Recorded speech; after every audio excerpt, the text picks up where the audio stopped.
अच्छा जी, इधर अब कौन है अननोन, बड़ी देर से बैठे हैं। Hello hello hello hello. हाँ जी, हाँ जी, क्या हाय हाल है सर। जी आप? हाय मैं हाय, ठीक, आप कैसी हैं आप? कैसे हैं? हाय ठीक हारिस। है, हाँ। हाय। सर, मेरा सवाल आप दोनों से ये था कि जो करंट सिचुएशन है फ्रांस में, ऐसा हाँ हाँ। नहीं है कि मुसलमानों ने फ्रांस को 200 साल पीछे ले गए 1789 में, जहाँ फ्रेंच रिवॉल्यूशन स्टार्ट हुई थी, फ्रीडम ऑफ स्पीच और ये सब पर जो ये हुई थी ना, जैसे रिवॉल्यूशन थी एक against the monarchy. That is too early to say anything like that. क्यों हरे, सभी अभी तो कुछ नहीं कहा जा सकता। अभी क्या मेरा पता भी ख्याल मैं इतना कौन सा जल्दी लाइन मेरा आगे वाले ये लेते हैं कि नहीं लेते। हेलो हरीश, देखे मेरे है, ये इतना आसान है। हेलो जी, मेरी आवाज नहीं आ रही आपको? आ रही है, आ रही है, आ रही है। लगता है मेरी आवाज नहीं आ रही आप। अच्छा, हरीश देखे आ रही है हाँ, नहीं आवाज आप, आपको? मेरा नहीं ख्याल हम इसको, हाँ मुझे आ रही। मुझे नहीं लगता ये इतना हम इसको सिंप्लीफाई कर सकते हैं और इतनी सिंपली हम इसको ये कह सकते हैं कि इतना पीछे चले गए। देखें, इसको लाइसिटे कहते हैं। कल मैं ढूंढ रहा था इसको क्या कहते हैं फ्रांस में। लाइसिटे का जो कॉन्सेप्ट जो ज्यादा स्ट्रांगली इन्फोर्स किया गया था वो 1905 में या फ्रांस में किया गया था।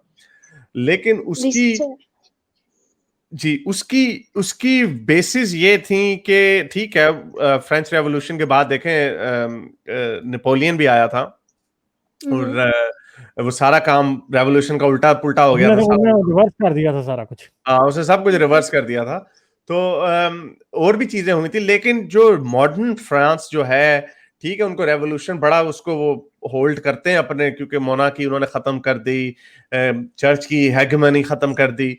लेकिन 1905 में जो ये लाइसिटे का जो कानून, इसको law of separation of church कहते हैं, ये उस वक्त इन्होंने पास किया। प्रॉब्लम सिर्फ ये कि उस वक्त सिर्फ क्योंकि वो एक एम्पिरिकल फोर्स थी, फ्रांस सिर्फ होमोजेनस सोसाइटी थी, सारे क्रिश्चियंस थे, तो वो उन्होंने मिल के ये बात तय कर ली। फिर बाद में नया वर्ल्ड ऑर्डर आया, post second world war, colonialism का खात्मा हुआ, और फिर आपके बीच में और तरह के लोग आने लग गए। अनफॉर्चुनेटली सारे लोग तो एसिमिलेट हो सकते हैं बाकी कल्चर के लोग, जैसे हमें पता है हिंदू, चाइनीज, फार ईस्ट एशियन सब एसिमिलेट हो सकते हैं। इस्लाम अनफॉर्चुनेटली एक ऐसा रिलीजन है जो वाकई सिमुलेट हो ही नहीं सकता, चाहते हुए भी नहीं हो सकता। मॉडर्न मुसलमान भी, वो भी फंस जाते हैं बेचारे इसमें।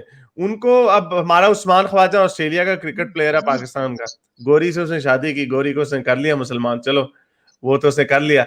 लेकिन वो देखे उसने स्पेशल कंसेशन ली कि मैंने विक्टोरिया बिटर, यहाँ की शराब का बड़ी मशहूर बियर कंपनी है, तो उसने कहा मैंने वीबी का नाम नहीं लगाना मेरे, तो उसको कंसेशन दी गई। हालांकि जो कंपनी, शराब की कंपनी है, उन्होंने कॉन्ट्रैक्ट किया हुआ है कि हमने ऑस्ट्रेलिया की टीम में के खिलाड़ियों के ऊपर अपना लोगो दिखाना है, अब एक छोड़ दे उसमें से।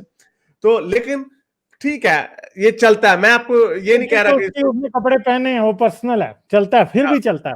हाँ हाँ, मैं कहूँ चलो फिर भी ठीक है, ये दोनों की अच्छी बात है, वो बेचारे आपको अकोमोडेट हाँ। करने की कोशिश करते हैं। लेकिन आपको ये बताना है कि ये लोग कितना, वो कहते हैं ना पेन इन दी एस, ये इनको पेन इन दी एस बनने का कितना शौक है। हर जगह पे इन्होंने पंगा लेना होता है, नमाजें सफे खड़ी कर देते हैं लोगों के फुटपाथों पे, तो ये सिमुलेट नहीं असल सर में हो पाते, सर असल में ये सिमुलेट नहीं हो पाते।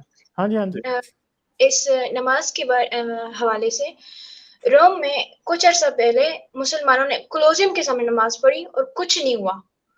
क्या क्रिश्चियन या मुस्लिम। जूइश या हिंदू जो भी हो, क्या वो लाइक फैसलाबाद, फैसल मस्जिद या इसमें नमाज उनकी अपनी ये कर सकते हैं? नहीं कर सकते। नहीं नहीं, कोलोसियम कोई वो नहीं है। सेंट सेंट पीटर्सबर्ग पे तो नहीं पड़ी, वो एक अलग बात हो सकती है, मगर नहीं, लेकिन कोलोसियम। सर अपनी अपनी पावर दिखाने के लिए ना, कि हम हाँ, यहाँ आ गए। वो तो करते हैं, हाँ हाँ देखिए, पावर दिखाने का इनको बड़ा शौक है, आप बात बिल्कुल सही कर रही हैं। हाँ। ये बात फिर वही आ जाती है ना, क्योंकि अनफॉर्चुनेटली दूसरे कल्चर जो हैं वो बड़े टॉलरेंट हो चुके हैं। मुझे हाँ याद नहीं आ रहा वो किस, एक फ्रेंच फिलोसफर का एक कोट चल रहा था कि ये टॉलरेंस को टॉलरेट करने वाला भी एक बहुत बड़ा क्राइम है अपनी सोसाइटी के साथ, इनटॉलरेंस को टॉलरेट, क्योंकि जब आप हर हाँ। चीज को टॉलरेट कर रहे हैं तो आप इनटॉलरेंस को भी टॉलरेट कर रहे हैं। तो इट वाज ये, जस्ट हाँ, जॉर्ज कार्लिन कोट। ना वो उसने भी कहीं से लिया होगा, ये कोई क्लासिकल फ्रेंच फिलोसोफर का कोट था। अब मुझे उसका नाम नहीं याद।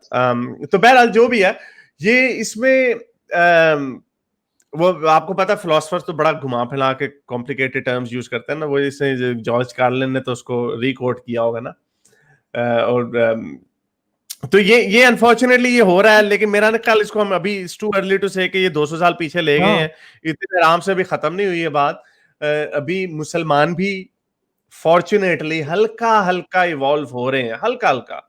अब ये डिपेंड करता है कितनी, मैं तो कहता हूं कि मुसलमान इवॉल्व होने के बजाय मुसलमान को एक्स मुसलमान हो जाना चाहिए तो ज्यादा बेहतर है, लेकिन ये नंबर बढ़ रहा है, मुसलमान एक्स मुसलमान हो रहे हैं। आप कैसे कह सकते हैं, ये जो मुसलमान छलांगे मारते हैं कि आज से 50 साल बाद मुसलमान सबसे बड़ा नंबर होगा, 2013 का जो पीयू का सर्वे घिसा उठाते रहते हैं, उसके बाद इतने सर्वे हुए हैं कि कितने लोग इस्लाम को छोड़ रहे हैं, उसको कंसिडरेट नहीं किया गया। तो ये असम्पशन है कि हर बच्चा जो मुसलमान घर में पैदा होगा वो मुसलमान ही होगा, नहीं रहेगा। कैसे हो सकता है ये? अब हम इस दुनिया में देख रहे हैं मुसलमान इतनी स्पीड से छोड़ रहे हैं, तो आज से 50 साल बाद जिन्होंने पैदा होना है वो कहां से मुसलमान होंगे?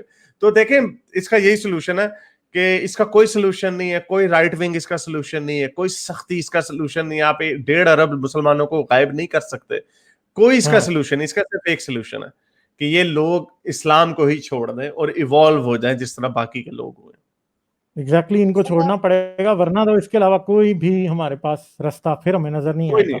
मुझे लग रहा है कि लोग छोड़ रहे हैं, लोग बड़ी तेजी से इस्लाम छोड़ रहे हैं, और देखते जाएं। मतलब हम तो वो लोग हैं जिनको लोग पता नहीं कितने कितने मैसेज दिन के करते हैं, जो हमने इस्लाम छोड़ दिया, हमने इस्लाम छोड़ दिया।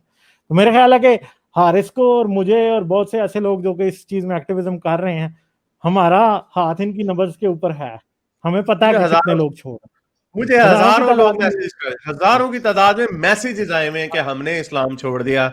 हम ऐसे इतने मैसेजेस आते हैं जो पहले जून 2018 में उसमें मुझे गंदी गंदी गालियां लिखी हुई हैं, और 2020 में वो कह रहा है हारिस भाई मेरा दिमाग बदल गया। तो ये ऐसे ही है, ये इसमें देखें इतना वो करने की जरूरत नहीं है, दिल बर्दाश्त होने की जरूरत नहीं। मैं अक्सर लोगों को कहता हूँ कि ठीक है, दुनिया बड़ी खराब है, फ्रस्ट्रेशन होती है कि ये क्यों नहीं ठीक हो रहा काम, लेकिन देखें बड़ा कुछ अच्छा हो भी रहा। अभी तो मैं आपको कहता हूं, अभी तो कुछ एक्स मुस्लिमों ने मरना है। अभी ये क्रिटिकल पॉइंट पे पहुंचना है। ये ऐसा ड्रैगन है ये इस्लाम, ये आराम से आपको लगता है कि रोल ओवर और डाई हो जाएगा, नहीं, ये 7 बड़े लोगों को अभी मारेगा। ये अभी बहुत लोगों ने मरना है, लेकिन ये वो है कि जब आपने एक भेड़िए को जब आपने कॉर्नर कर लिया ना, उसको फिर आप बस उसको पता है कि ये मर रहा है, तो अब उसने थोड़े बहुत दांत तो मारना ही है आपको। यही बात। Okay, sir. Thank you. Can I finish with a quote from Voltaire? Sure. बिल्कुल। Samuel Party, a Voltaire quote. I might not agree with what you say, but I will defend to the death your right to say it. बिल्कुल। चलें, मुसलमानों को ये समझाना है। बड़ा आपसे बात करते, ठीक है, चलें, थैंक यू। हाँ, ओके।